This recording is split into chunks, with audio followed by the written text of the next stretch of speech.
ജീവിത ലാളിത്യം ക്രൈസ്തവ ജീവിതത്തിൻ്റെ ആന്തരിക സൗന്ദര്യമാണ്.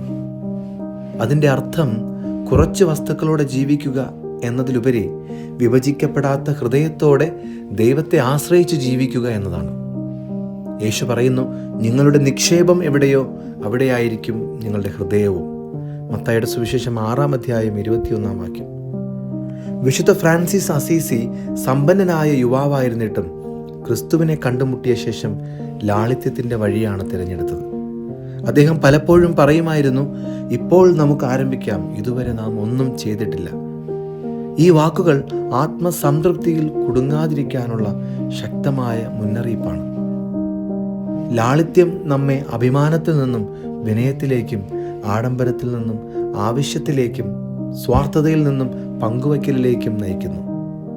ജീവിത ലാളിത്യത്തിൽ നടക്കുന്നവന് നഷ്ടപ്പെടാനുള്ളത് വളരെ കുറവാണ്, പക്ഷേ നേടാനുള്ളത് ഏറെയാണ് എന്ന ഫ്രാൻസിസ് അസീസിയുടെ വാക്കുകൾ സങ്കീർണതകളും അമിതാഗ്രഹത്തിൻ്റെയും വഴിയിൽ നീങ്ങുന്ന ഇന്നത്തെ ലോകത്തിനുള്ള മറുമരുന്നാണ്. ലാളിത്യം മനുഷ്യനെ സ്വതന്ത്രനാക്കുന്നു. അനാവശ്യ ചിന്തകളും ആഗ്രഹങ്ങളും വെടിഞ്ഞ് ദൈവ സാന്നിധ്യത്തിൽ സന്തോഷത്തോടെ ജീവിക്കുവാൻ അത് അവനെ സഹായിക്കുന്നു. ഒരവസരത്തിൽ വിശുദ്ധ ഫ്രാൻസിസ് തൻ്റെ ആദ്യ സഭാ നിയമത്തിലൂടെ സഹോദരന്മാരെ ഉദ്ബോധിപ്പിക്കുന്നുണ്ട്. സഹോദരന്മാർ തങ്ങളെ തന്നെ ദുഃഖിതരും വിഷാദഭരിതരുമായി ബാഹ്യമായി പ്രകടിപ്പിക്കാതിരിക്കാൻ ശ്രദ്ധിക്കണം. മറിച്ച് അവർ കർത്താവിൽ സന്തോഷമുള്ളവരായി ലാളിത്യത്തോടെ കാണപ്പെടണം. വിശുദ്ധ ക്ലാരായും ഇതേ ചിന്താഗതി പുലർത്തിയിരുന്നു. പ്രാഗിലെ വിശുദ്ധ ആഗ്നസിന് എഴുതിയ കത്തിൽ വിശുദ്ധ ക്ലാര ഈ ചൈതന്യത്തെ പ്രതിഫലിപ്പിക്കുന്നുണ്ട്.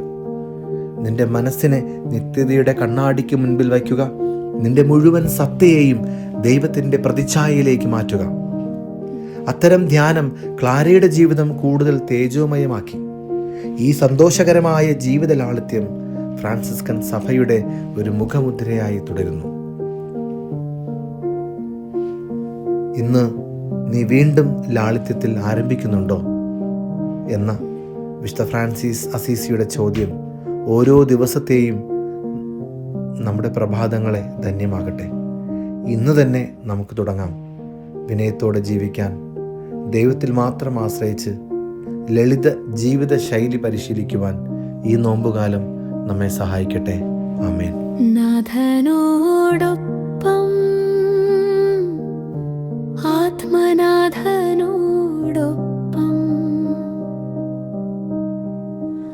ആത്മദാഹം തീർക്കുമീ നോമ്പുകാലം. ആത്മനോ